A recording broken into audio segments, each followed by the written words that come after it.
if we have individualized education for students, then why do we force them to take standardized testing?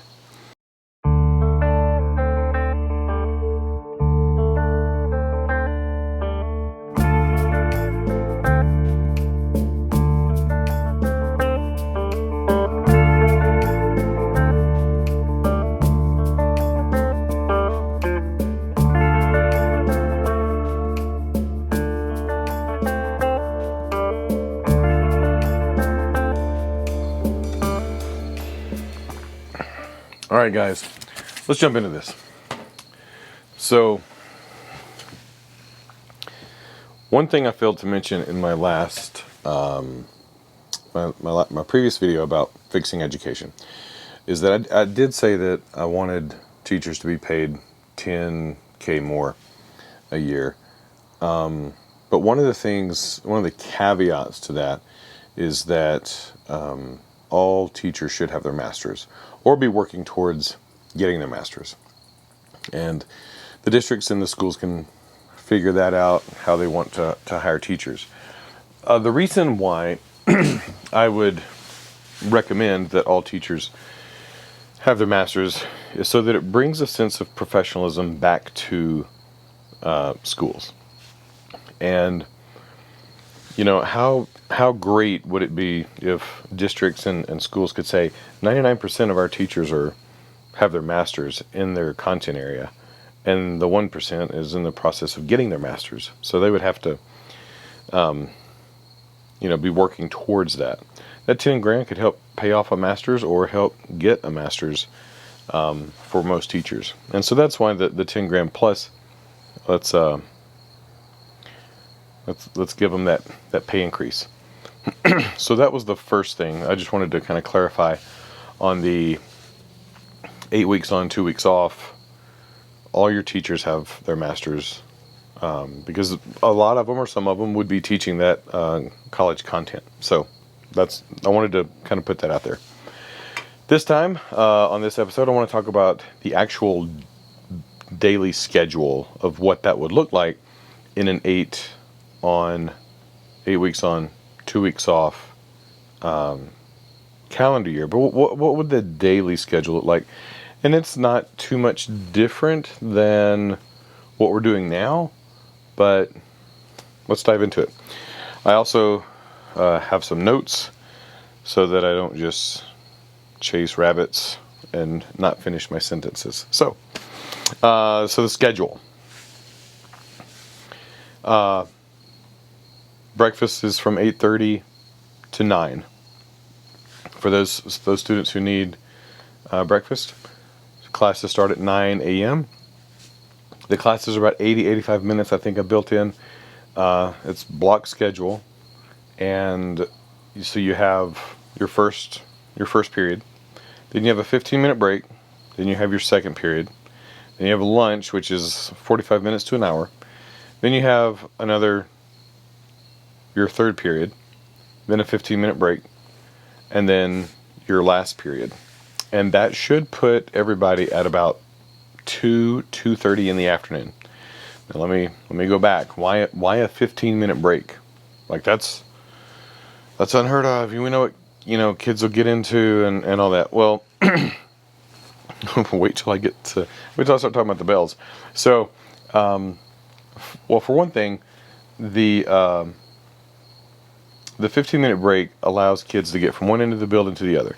As a grown adult, I have issues trying to get from one end of the building to the other. Like I can make it, but if I have to stop and use the bathroom, or if I get stopped by another teacher to talk about a student, or if I get stopped by a student, or I need to check my mail or whatever, it's going to be 6, 7, 8 minutes before I get there, and then my class is waiting on me. So a 15-minute break in between the two classes allows students stretch their legs, clear their brain, go to the locker, go to the bathroom, say hi to their friends in the hallway, check in with another teacher, and then get to class. So that's why the 15-minute. The hour-long lunch also allows students to, if they need to run home and get lunch, they need to go out and get lunch, Our campus is an open campus. Our cafeteria can't support however many students we have, and so it's an open campus. So students can go and, get coffee, get lunch out. They can bring it back. A lot of them do that. So it just gives them that free time. Like, okay, I don't have to rush to get off campus, to sit in line at Wendy's, to come back, to scarf my food down in 5-10 minutes, and then get to class. So let's give them that time. Now let's talk about the bells.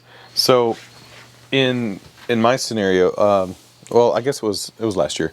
We were doing some testing or something, and we had a week where there were no bells, and I loved it. It was quiet. It was peaceful. The students got to class when they needed to. I'm an advocate for no bells. So you show up at 8:30, you eat breakfast, you know you have to be in class by 9 a.m. And what that does is that builds in the sense of self-discipline for the students. They will then hopefully learn time management skills. They'll respect their own time for themselves, and they'll respect the time of the teachers.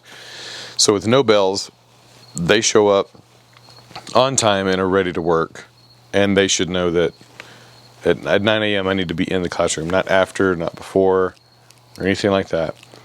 That from 8:30 to whatever that is, 9:50, 9:45, whatever. There's no bells. The 15-minute breaks. The teachers are probably wrapping up their classes anyway. It makes teachers stay aware of their time schedule, and the students will not let you forget. They've got apps on their phones like, hey, we got 5 minutes. They'll let you know.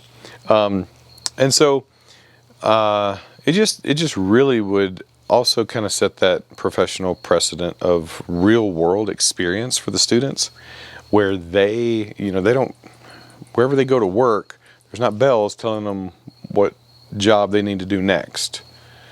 And so let's get rid of bells. It makes the place a lot more peaceful. And I know some of the things I'm proposing, but we've done it that way for 100 years. Yeah, I know. And if you have a really good dean or a really good policy in place, or a system where if you've got kids that are just roaming the halls, nip that in the bud and get them to class. But I think no bells is something that we need to really, really consider and look at, because it teaches kids responsibility, self-responsibility, and they then take ownership of where they need to be when they need to be there. So no bells. I love that idea. And let's see, time management. I think I've hit all of my notes. So kind of just to recap, 10K extra pay for teachers. All teachers need to have their masters. The schedule, it's a block schedule. Now the schedule where I teach, we have a Monday of all 8 classes, and the rest of the week is block. And again, it really needs to fit in with what the community is doing. And here's why. So with this schedule, where you start at 9, you're done by 2:30. Teachers would stay afterwards. There's teachers, again, with the 8 weeks on, 2 weeks off. Those are those off blocks. The teachers don't get a planning period per se. Kids and teachers have done it too. Teachers' office hours or planning time is from 2 to 4 or 2:30 to 4 or 3:30, whatever the district or the schools want to write into their contract.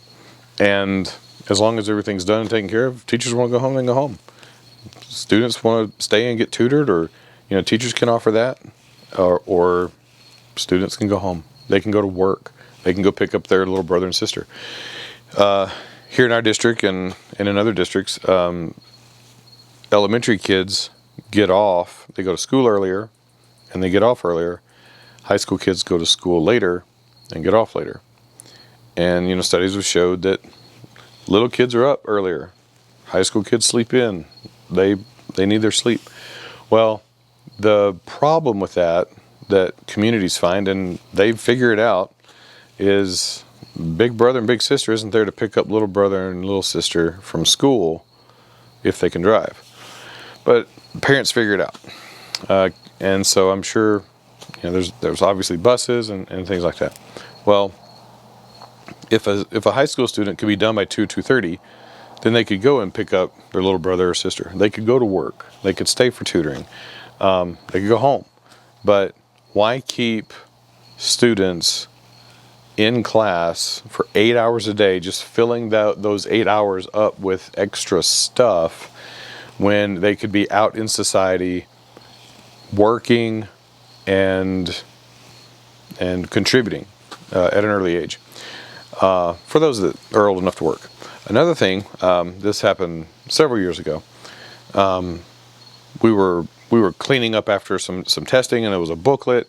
We came across this booklet where this kid had just written profanities throughout it. Very valid profanities. Why in the bleep do I need to be here? I just want to get out of here and go to work. Why do I have to bleep and be here? Blah, blah, blah, blah. Just wrote, didn't even do the test. Wrote in the book. And my assistant principal and I came across it, and we both agreed, like, why should he be forced to sit there in a standardized test and take something that he's never going to use when all he wants to do is get out and work? And if we have individualized education for students, then why do we force them to take standardized testing?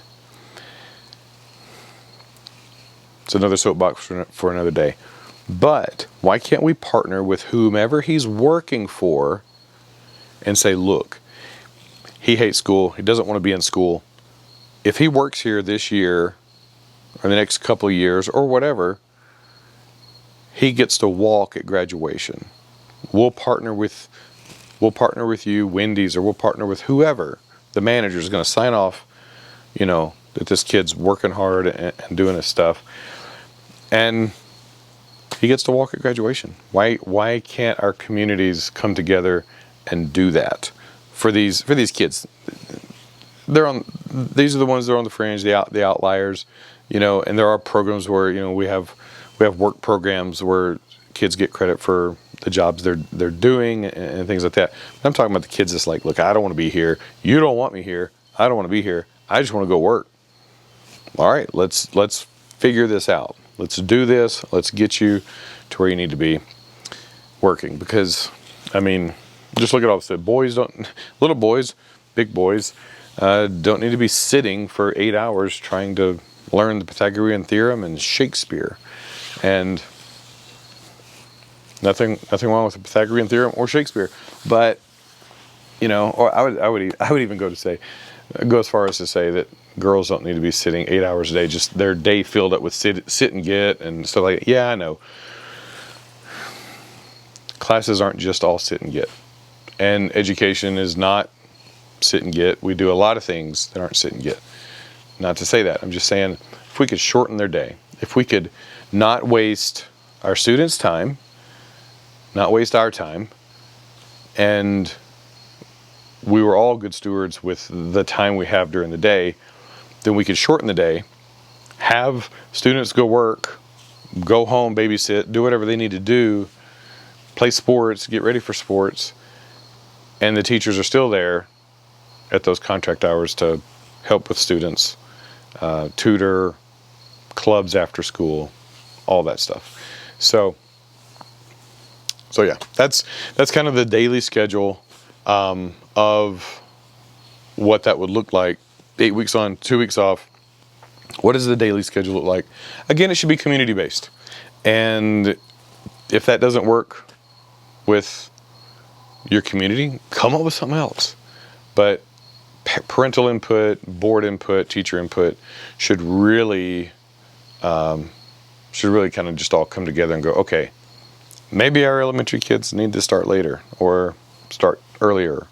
And our high school kids are out by 2:30. We release the elementary kids at 3. Everybody's hunky-dory. So there you go. And by the way, I will teach for food. preferably steaks. Send me some steaks.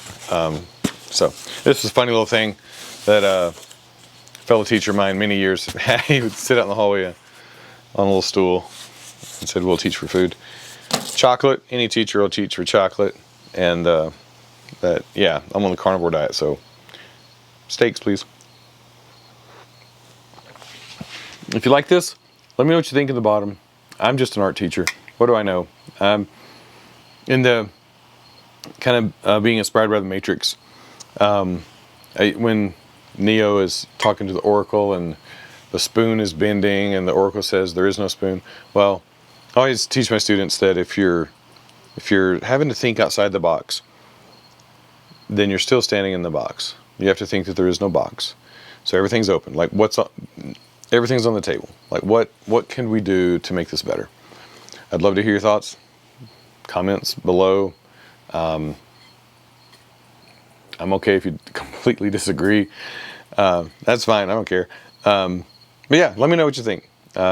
Like, subscribe. So I've got a few more of these. One dealing with professional development. So let me know what you want to hear or want me to talk about. I don't know everything, but I just know what I know. Until next time, thanks guys. Appreciate you watching. I'll see you on the next one.